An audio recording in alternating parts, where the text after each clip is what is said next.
आज की वीडियो में हम पीरियोडिक टेबल के सारे इंपॉर्टेंट ट्रेंड्स और एक्सेप्शंस को रिवाइज कर रहे होंगे जेईई मेंस के पॉइंट ऑफ व्यू से, starting with effective nuclear charge, that is the net positive charge experienced by the outer electrons, जो कि उनको न्यूक्लियस की तरफ खींचता है। सपोज एक पोली इलेक्ट्रॉनिक सिस्टम है, इसमें जो आउटर मोस्ट शेल वाला इलेक्ट्रॉन होगा उसको न्यूक्लियस अट्रैक्ट करेगा with some positive charge, but at the same time ये जो अंदर वाले इलेक्ट्रॉन्स होते हैं वो उस आउटर वाले इलेक्ट्रॉन को रिपेल करते हैं, ड्यू टू विच ये जो इलेक्ट्रॉन है जितना अट्रैक्शन, जितना पॉजिटिव चार्ज उसे न्यूक्लियस के कारण एक्सपीरियंस करना चाहिए था उससे थोड़ा कम करता है, जिसे कहते हैं इफेक्टिव न्यूक्लियर चार्ज। और जो डिक्रीज आया इनर इलेक्ट्रॉन्स के कारण उसे कहते हैं स्क्रीनिंग इफेक्ट या shielding effect of those electrons across the period from left to right. Since nucleus के अंदर नंबर ऑफ प्रोटॉन्स बढ़ रहे होते हैं और स्क्रीनिंग इफेक्ट ऑलमोस्ट कांस्टेंट सा रहता है, हेंस जेड इफेक्टिव बढ़ता है। वहीं डाउन द ग्रुप सिंस नए शेल्स ऐड होने लगते हैं और स्क्रीनिंग इफेक्ट भी बढ़ रही होती है, हेंस जेड इफेक्टिव डिक्रीज होता है। सब शेल्स की बात करें तो एस और पी की स्क्रीनिंग अच्छी होती है, वहीं डी और एफ की बहुत पुअर होती है। बेसिकली शेप पे डिपेंड करता है। अब चलते हैं अपनी पहली प्रॉपर्टी पे, that is atomic size. Across the period since Z effective बढ़ रहा होता है, हेंस साइज डिक्रीज होता है। वही डाउन द ग्रुप सिंस नए शेल्स ऐड हो रहे होते हैं, हेंस साइज इंक्रीज होता है। अब कुछ चीजें नोट करना जिन्हें तुम एक्सेप्शंस भी कहते हो। पहली, इनर्ट गैस का अपने पीरियड में सबसे बड़ा साइज होता है।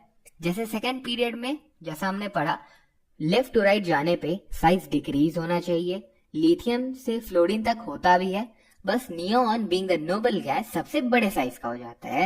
And the reason is inert gases में वैन डर वाल रेडियस लेते हैं जो कि कोवेलेंट और मेटालिक रेडियाई से ज्यादा बड़ा होता है।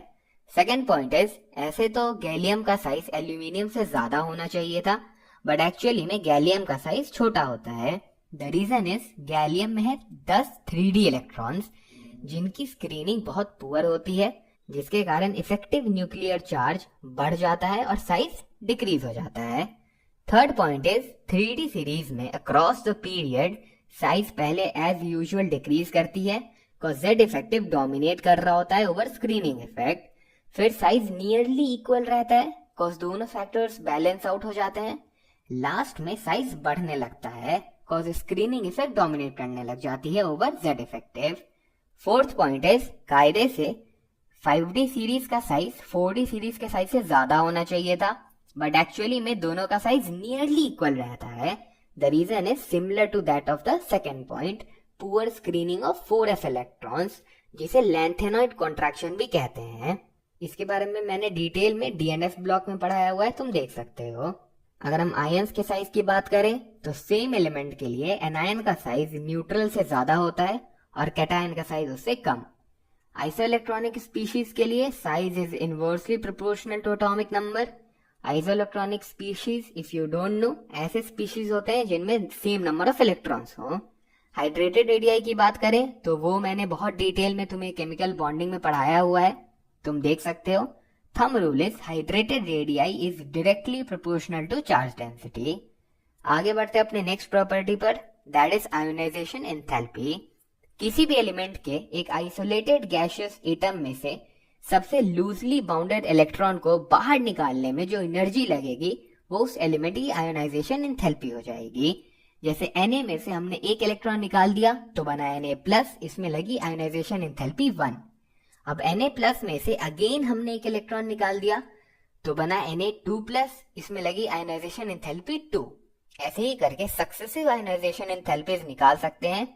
ये सक्सेसिव एंथैल्पीज हमेशा बढ़ती जाती हैं क्योंकि इलेक्ट्रॉन निकालना मुश्किल होता जाता है। जनरल ट्रेंड देखें तो across the period since Z effective बढ़ रहा होता है, हेंस आयोनाइजेशन एंथैल्पी भी बढ़ेगी। वहीं डाउन द ग्रुप सिंस नए शेल्स ऐड हो रहे होते हैं, अट्रैक्शन डिक्रीज करता है एंड हेंस आयोनाइजेशन एंथैल्पी भी डिक्रीज करती है। इसमें भी कुछ एक्सेप्शंस हैं। फर्स्ट बीइंग, इनर्ट गैसेस का अपने पीरियड में सबसे ज्यादा आयोनाइजेशन एंथैल्पी होता है। The reason is fully filled electronic configuration. Second point is, कायदे से तो बेरिलियम का आयोनाइजेशन एंथैल्पी बोरॉन से और मैग्नीशियम का आयोनाइजेशन एंथैल्पी एल्यूमिनियम से कम होना चाहिए था, बट ऐसा नहीं होता है। द रीजन इज बेरिलियम और मैग्नीशियम में लास्ट इलेक्ट्रॉन s सबशेल में रहता है, जो कि p सबशेल से ज्यादा इलेक्ट्रोनेगेटिव होता है, एंड हेंस उसमें से इलेक्ट्रॉन निकालने के लिए ज्यादा एनर्जी की जरूरत पड़ती है। थर्ड पॉइंट इज, ऐसे तो नाइट्रोजन की आयनाइजेशन एंथैल्पी ऑक्सीजन से और फास्फोरस की सल्फर से कम होनी चाहिए थी, बट ऐसा नहीं होता है। द रीजन इज, नाइट्रोजन और फास्फोरस में last electron half filled p orbitals में है। That means more stability and hence उस इलेक्ट्रॉन को निकालने के लिए ज्यादा एनर्जी लगेगी। फोर्थ पॉइंट इज, गैलियम की आयनाइजेशन एंथैल्पी एल्यूमिनियम से ज्यादा होती है। सेम रीजन जो हमने साइज में पढ़ा था, poor screening of 3d electrons. Fifth point is, thallium की आयनाइजेशन एंथैल्पी इंडियम से ज्यादा होती है। Similar reason, lanthanoid contraction. Easy? Good. Now let's move on to our next property, that is electron gain enthalpy.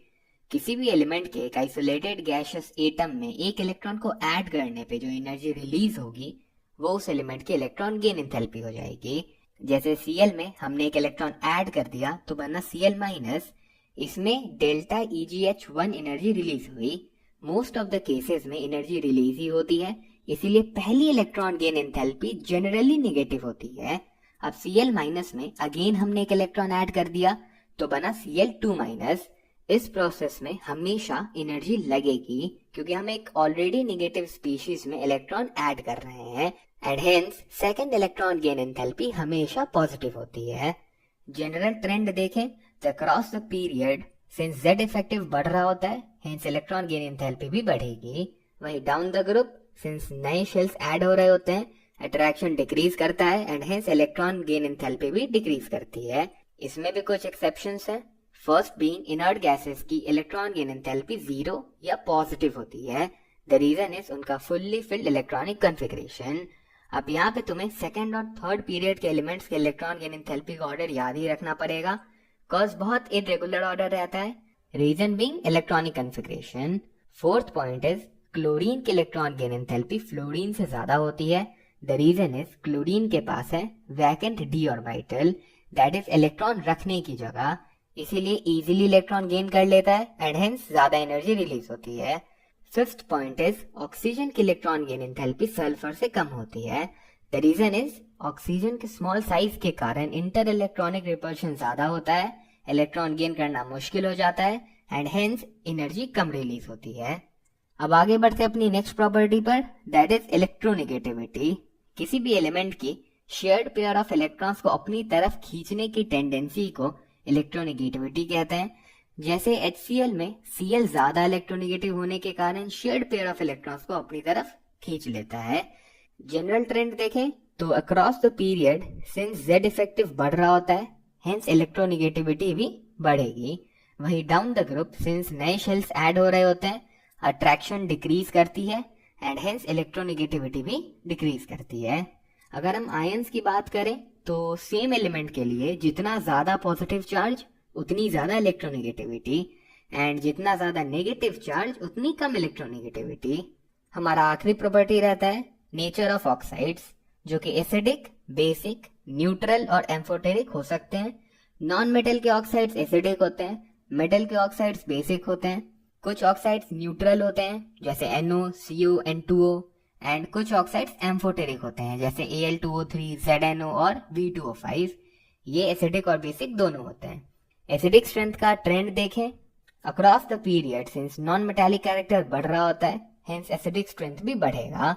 वहीं down the group since non metallic character decrease हो रहा होता है, हेंस एसिडिक स्ट्रेंथ भी डिक्रीज होगी। Same element के oxides के लिए acidic strength is directly proportional to the oxidation number. जैसे SO3 और SO2 को देखें तो SO3 में S की ऑक्सीडेशन नंबर है +6 और SO2 में S की ऑक्सीडेशन नंबर है +4 एंड हेंस SO3 ज्यादा एसिडिक होगा। Same for oxo acids, HNO3 HNO2 से ज्यादा एसिडिक होता है। यहाँ फॉस्फोरस के ऑक्सो एसिड्स में एक एक्सेप्शन आता है। H3PO2 में P का ऑक्सीडेशन स्टेट है +1, H3PO3 में +3 और H3PO4 में +5, बट एसिडिक स्ट्रेंथ का ऑर्डर कुछ ऐसा रहता है। The reason is resonance. That's it for this video. इतनी ही चीजें थी इस चैप्टर में जो तुम्हारे जेईई मेंस के पॉइंट ऑफ व्यू से इम्पोर्टेंट है। मैंने सारे जनरल ट्रेंड्स और एक्सेप्शंस तुम्हें अच्छे से बता दिए हैं। बाकी प्रॉपर्टीज के लिए तुम इसके बाद पी ब्लॉक और डीएनएस ब्लॉक देख सकते हो।